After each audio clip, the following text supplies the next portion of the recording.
Hello मित्रों, आज हम पद्यपाठ 4 के तीसरे पद का अध्ययन करने जा रहे हैं। सबसे पहले इसका पठन देखें। इमाम अहम वेद न ताव किं धियं विचित्ररूपाः खलु चित्तवृत्तय विचिन्तयन्त्या भवता आपदं परां सृजन्ति चेतः प्रसभं मम आधय। इसका अन्वय देखें। अहम ताव किम इमाम धियां न वेद चित्तवृत्तयः खलु विचित्र रूपा परां भवदा आपदं विचिन्तयन्त्या मम चेतः आधयः प्रसभं रुजन्ति। उसके थोड़े शब्दार्थ देखें। रुज यानी तोड़ना, प्रसभम यानी बल, आधय यानी मनोव्यथाएं। और इसका अनुवाद देखें अन्वय के हिसाब से। अहम ताव किम इमाम धियम न वेद, मैं आपकी इस बुद्धि को नहीं जान सकती हूँ।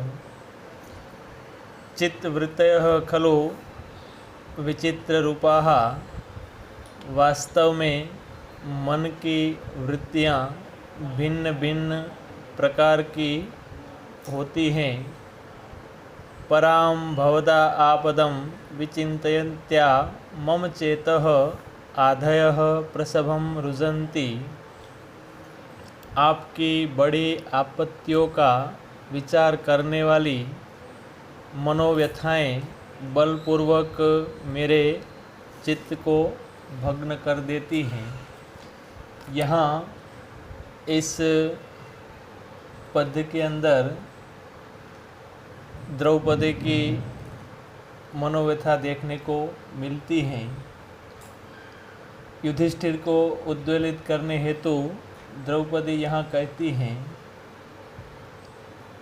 कि वे परम तेजस्वी एवं यशस्वी होते हुए भी शत्रुओं पर क्रोध नहीं करते हैं।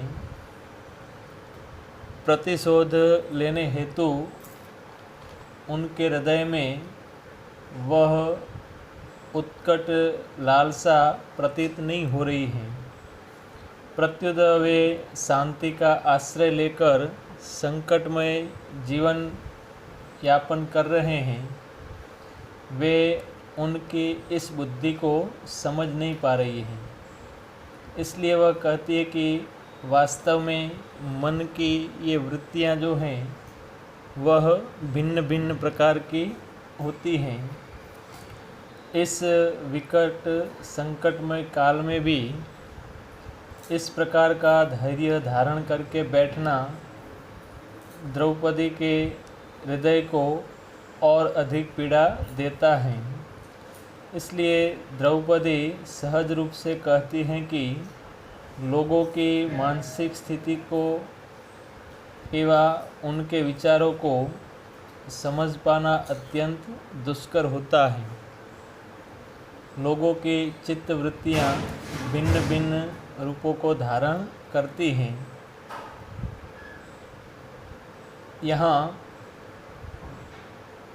द्रौपदी के द्वारा अभिव्यक्त किए गए ये विचार एक सुशिक्षित एवं आदर्श भारतीय नारी के उत्कृष्ट आदर्श का दर्शन हमें करवाता है। अब इसका चौथा पद देखें। द्विस्निमिता यद इयं दशा ततः स मूलम उन्मूलयति एव मे मनः परे अपर्यासित वीर्य संपदां पराभव अवे उत्सव एव मानिनम। अब इसका अन्वय देखें। यत इयं दशा द्विस्निमिता ततः मे मनः स मूलम उन्मूलयति एव परैः अपर्यासित वीर्य संपदां मानीनां पराभवः अपि उत्सव एव। इसके थोड़े शब्दार्थ देखें। द्विष निमित्ता यानी शत्रुओं से जन्मी, पर्यासित यानी परित्यक्त अथवा तो तिरस्कृत, मानी नाम यानी स्वमानी लोगों को। अन्वय के हिसाब से अब इसका अनुवाद देखें। यत इयं दशा द्विष निमित्ता, क्योंकि यह जो दशा है वह शत्रुओं के कारण हैं। ततः मे मनः समूलम उन्मीलति इव, जिससे मानो वह मेरे मन का समूल उन्मूलन कर रहा है।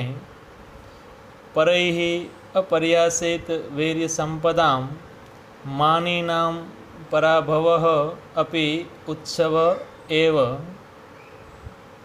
शत्रुओं के द्वारा जिनकी बल रूपी संपत्ति परित्यक्त न हुई हो, ऐसे स्वमानी लोगों के लिए हार भी उत्सव ही हैं। तो यहाँ इस पद के द्वारा द्रौपदी युधिष्ठिर को युद्ध के लिए प्रेरित करने के लिए कहती हैं कि उनकी यह स्थिति शत्रुओं के कारण उत्पन्न हुई है, इसलिए अधिक असहनीय हो जाती हैं।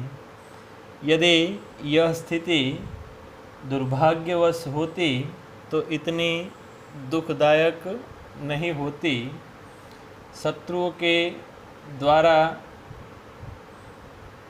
प्रदत्त यह अवस्था मानो द्रौपदी के मन को समूल उन्मूलन कर देती हैं। जिनके पराक्रम रूपी संपत्ति शत्रुओं के द्वारा नाश नहीं पाती, इस प्रकार के पराक्रमी एवं स्वाभिमानी लोगों के लिए रणभूमि में पराभव प्राप्त करना भी एक उत्सव ही होता है। यहाँ द्रौपदी यह कहना चाहती हैं कि राजाओं के लिए युद्ध एक सामान्य घटना है।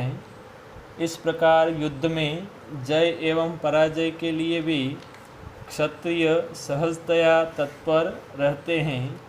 स्वाभिमानी राजा नीतिपूर्वक युद्ध में समान बलशाली एवं तेजस्वी योद्धाओं से लड़ते हुए प्राप्त हुई पराजय का भी हृदय से स्वागत करते थे। उनके लिए यह पराभव भी उत्सव के समान ही होता है।